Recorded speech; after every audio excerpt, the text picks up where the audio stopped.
Hello, good day po mga kaibigan. Ayan, ang biyaya po talaga ng Panginoon ay nag-uumapaw. Isang mabiyayang araw po sa inyong lahat. Ayan, dami kong abukado. Oh. Ayan, may nagbenta sa akin. Dumarating lang talaga ang biyaya araw-araw. Maski hindi lumalabas ng bahay ay dumarating po ang mga biyaya. May nagbenta sa akin yan ng abukado po. Oh. Binigay lang sa akin ng 45 ang kilo. Ayan, halos 5 kilo po yan. Yan, may kasama pang pipino.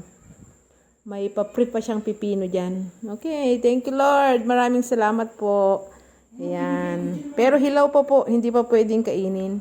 Ipapahinog po natin para sa mga susunod na araw ay meron po tayong kukonsumuhin. Ayan, good day po sa inyong lahat. Murang-mura lang po ang kuha ko niyan na avocado. Maraming salamat sa nagbenta sa akin.